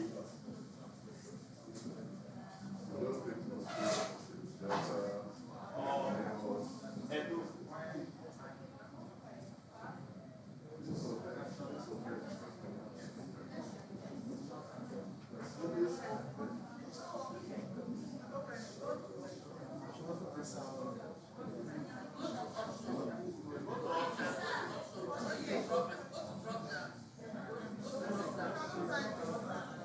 Okay, go to option 1, Delta State. All right. Option 2. Option 2, Edo State. You've done that. Go to option 1, Delta State.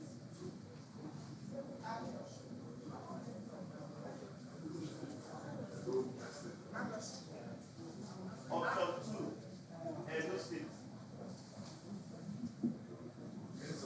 Just for you to, the respondent can now choose from those options. Just those two. Yes. You can take more. Okay. Option 3, Enugu State.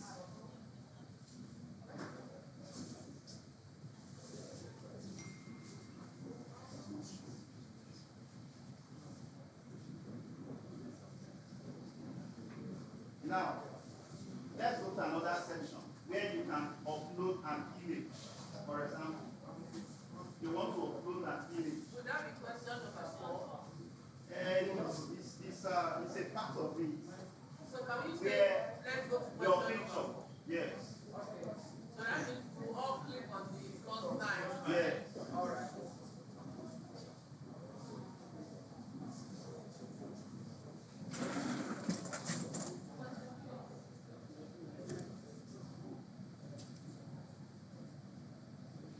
Your picture. All right. So click on option 1. Option 1. Picture. Your picture. Yes. You can title with your picture.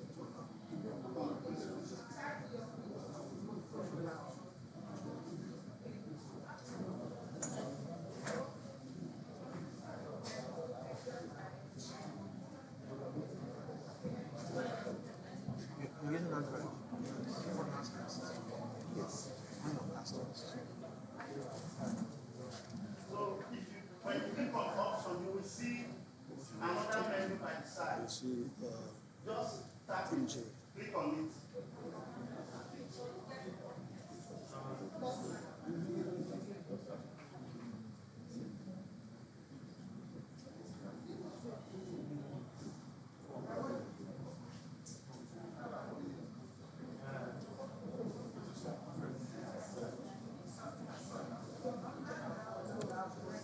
That will enable you to insert image.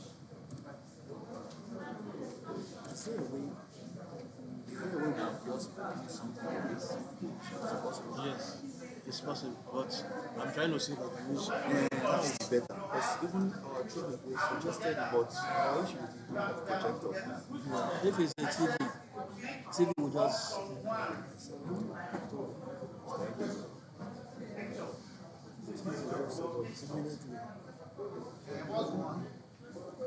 What is the name of your? It's a technology.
The new couples have to be on the same network.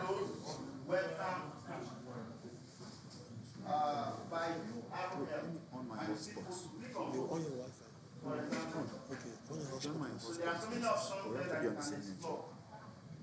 Which one do you want us to explore? Okay, click on photos. Let me search. Because I know you have some pictures in your device.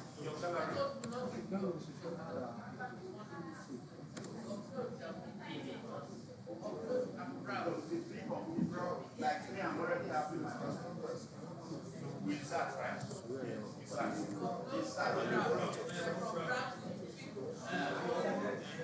I'm using my phone as internet source for this. So when you click on it, you click on insert. Multimedia pool. Network password. This one is to share internet with you. Or we have to network. Go to this one.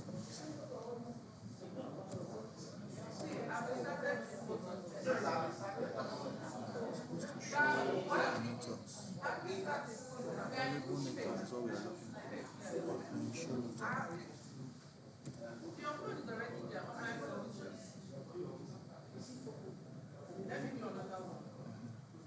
This is me.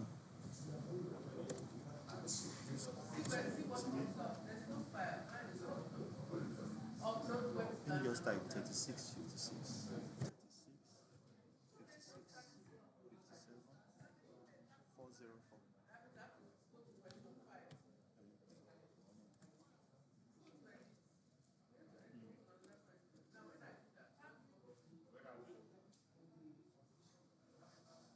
Let me post this. Hello. Hello. Look at the top of your phone, you will see the phone symbol. And after the phone symbol, you will see the artist. Has everybody seen the artist side? Yes, ma'am. Okay, so please, when you click what happens?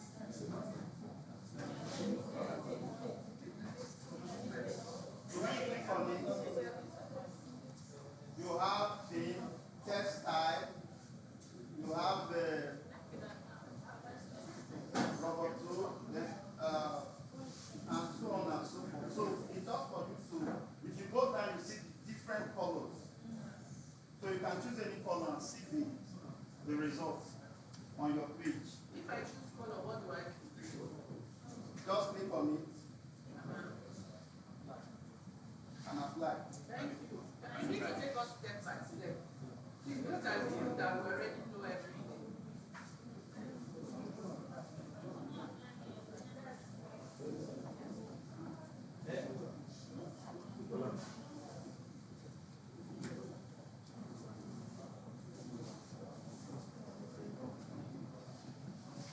Choose another color. Just play around it.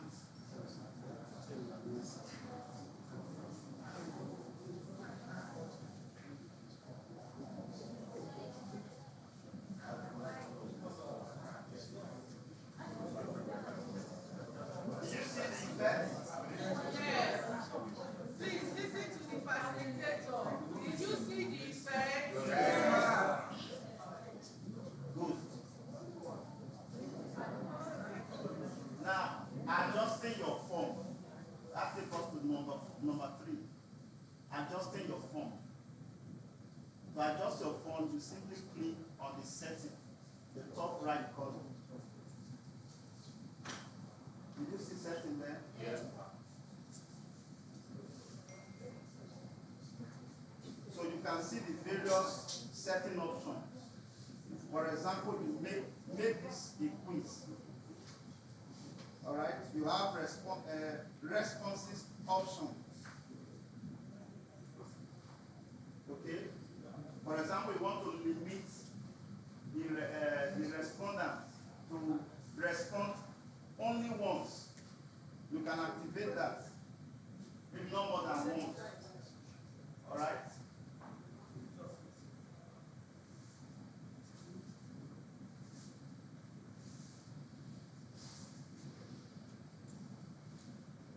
Okay, and so on and so forth. There are so many other options there that you can play with. Number 4, the setting option will allow you to limit how many times a respondent can complete the form, allow edit the form, or view summary chart. You can also add items such as progress bar by clicking on the presentation.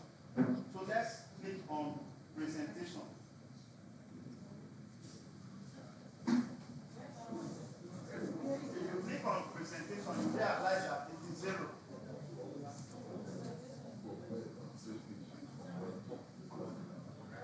At the top of your screen, all right, you will see question, responses, and settings.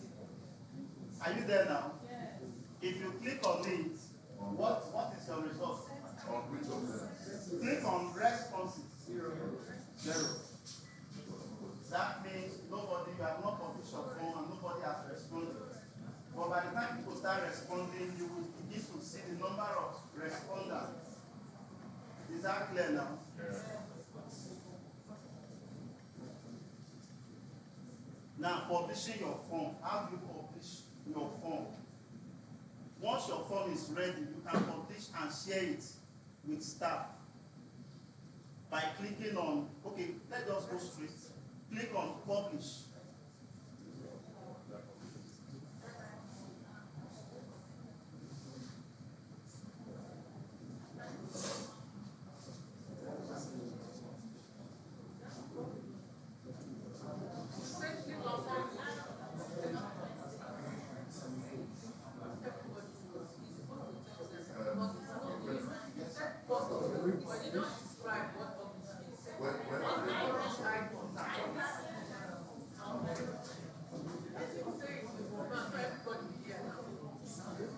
Are you seeing there's an arrow there? Sorry, ma'am. You don't just say publish. You are giving You know, everybody on our laptop we have publish. But on the phone you have an arrow icon. Alright? So yes. So just click on it. Thank you, ma'am. Everybody click on your arrow icon to publish.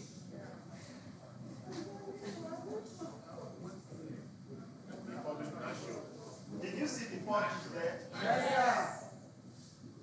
Oh yeah, click on it, yes.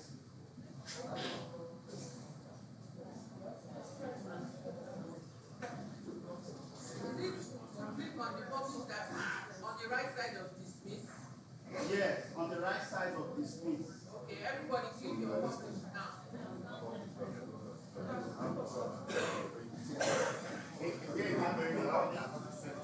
Now you will see an option to save. You must ensure your work is saved.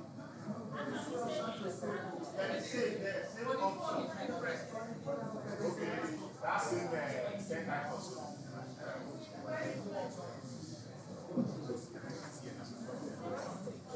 You have to click on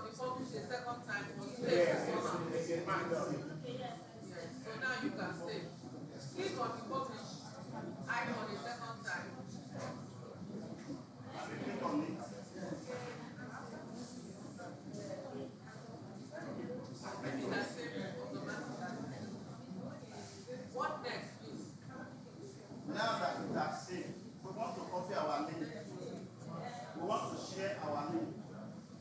So how do you share your link? There is a share icon at the top of your phone. Have you seen it?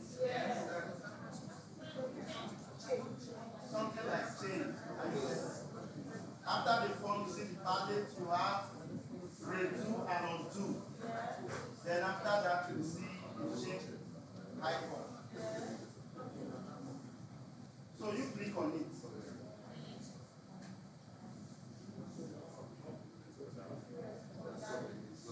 You can also click on shorten URL. So you cannot copy. You see copy option there? So click on copy.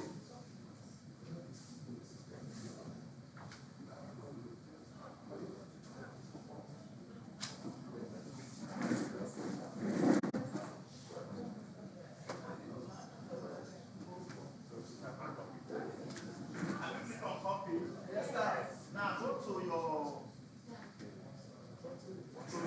either your personal or send to your friends or to yourself. If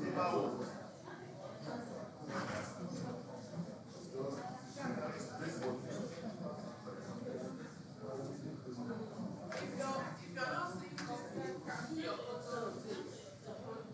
Auto rotate. Then on your phone, the copy will show.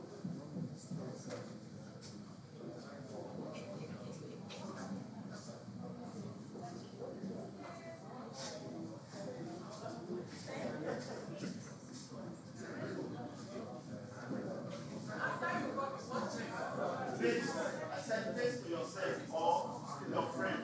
When you say face where? On your WhatsApp platform. Thank you very much. Now we based on our WhatsApp.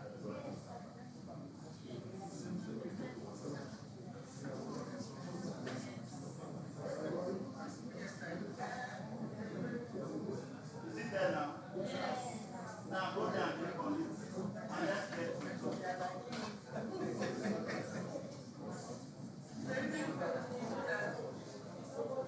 Click that link that you sent to yourself and click on it. What did you see there? Where? Oh yeah, click the form and send it.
Now click on that, go back to that link. Yes. And click on it.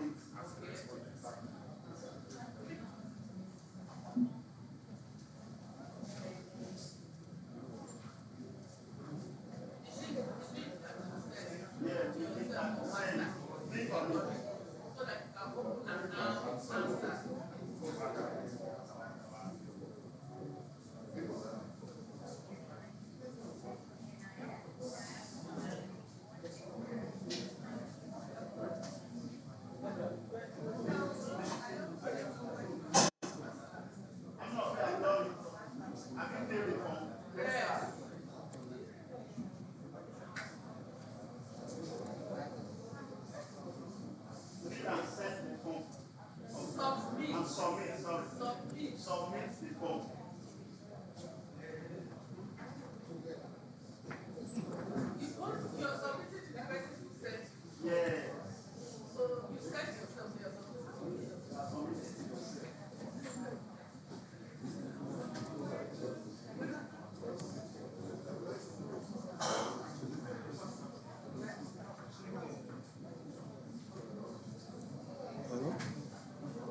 Hello?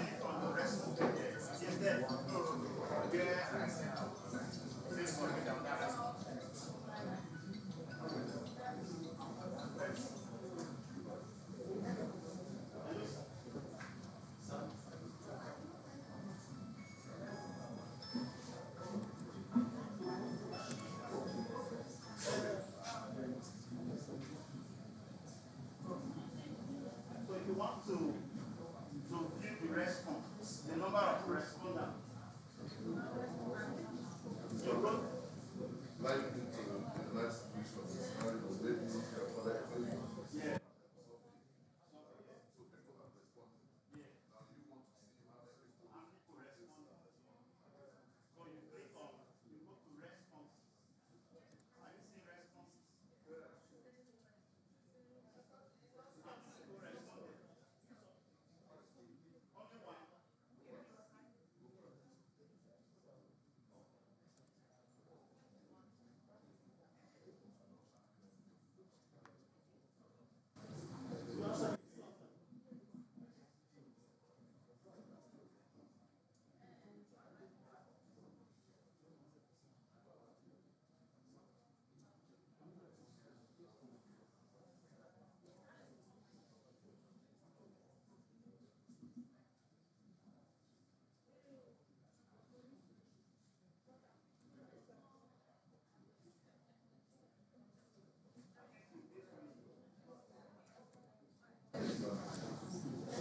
You can move to the limitations and recommendations.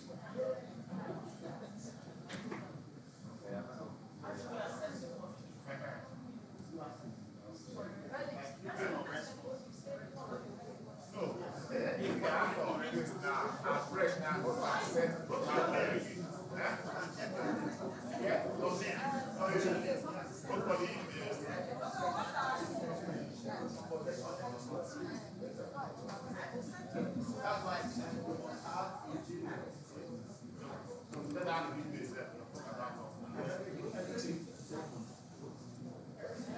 now there are some limitations.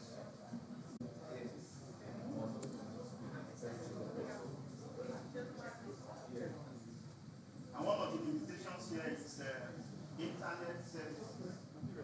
So for you to do this, you must have internet access. This is something you can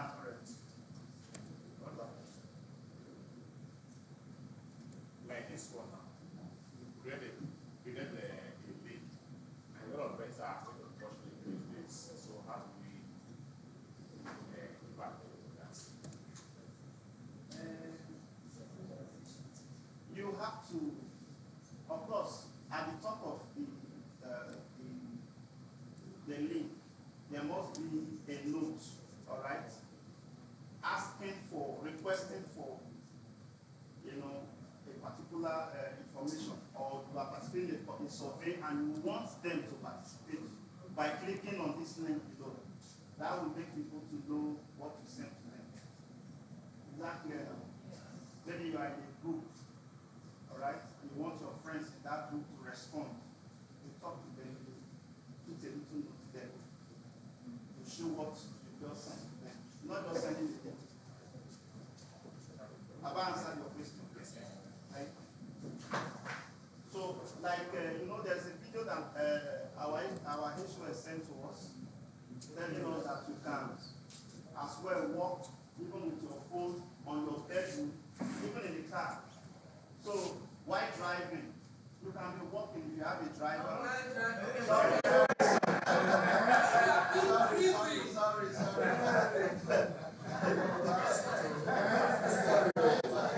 While sleeping, yes. So you can be walking or walk in your bedroom. Is that clear now? So in conclusion, Google Forms support paperless, transparent governance recommended for internal and external civil service.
let's try something for them.